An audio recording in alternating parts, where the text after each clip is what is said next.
La coopération entre la République démocratique du Congo et la Grande-Bretagne sur le plan économique s'inscrit sur une bonne voie avec la mise en œuvre des projets concrets de Élan RDC qui a duré 7 ans en accompagnant la République démocratique du Congo dans le processus de la mise en œuvre d'une économie inclusive. Cette structure qui termine son parcours dans ce pays à la fin du mois de juin. Pour pérenniser ses actions, une conférence de presse a été organisée par Élan en collaboration avec FPM autour du thème pour un écosystème de paiement numérique et inclusif. Le Royaume-Uni croit fermement au rôle essentiel du secteur privé dans le développement et aux solutions fondées sur le marché. En 2014, en RDC, nous avons lancé 2 projets de développement économique, ESSOR et Élan RDC.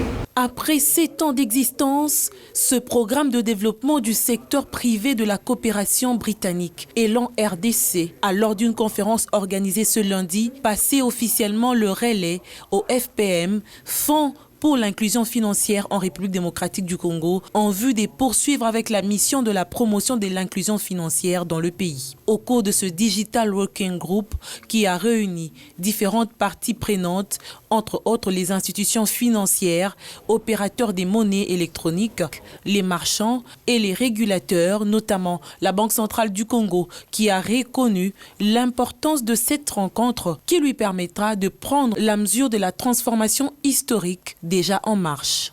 Les participants à ces assises ont relevé les réels blocages au système financier inclusif en proposant des recommandations qui vont permettre aux différents acteurs de mettre sur la même longueur d'onde. On a pu couvrir des thèmes clés qui ont trait notamment aux barrières, aux freins qui empêchent l'écosystème de progresser. Il y a des freins qui sont d'ordre réglementaire et la Banque centrale a pu clarifier justement les éléments à son niveau qui sont peut-être mal compris par les acteurs du numérique, mais en même temps les acteurs du numérique ont pu faire remonter des éléments concrets en fait, sur base notamment de l'expérience de la pandémie. La pandémie est venue, il a fallu développer des solutions alternatives au cash, notamment dans les situations où le cash devenait dangereux. Et sur base de cette expérience, on a pu collecter des éléments, des retours sur expérience qui permettront notamment à la Banque centrale de nourrir son bac à sable réglementaire.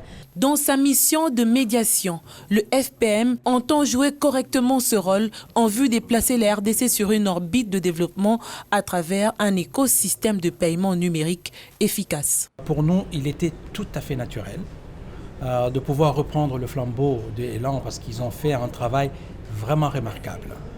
Un travail de coordination. Vous avez vu aujourd'hui, il y a des chiffres qu'on n'aurait jamais pu avoir sans ce groupe de travail. Et donc notre mission sera effectivement de continuer ces lobbying, de perpétuer ces discussions parce que c'est très très important de pouvoir les avoir.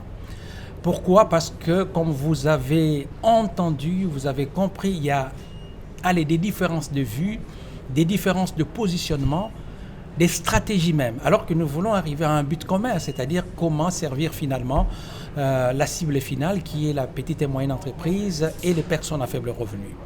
Et donc la mission est simple, continuer et fédérer encore davantage un peu plus de gens autour de cette initiative.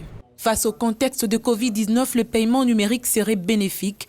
Elle réduira la manipulation de la monnaie. La mise en commun des différents points de vue entre acteurs va aussi sans doute réduire la pauvreté et augmenter l'épargne, avec comme finalité le développement du système financier inclusif en République démocratique du Congo.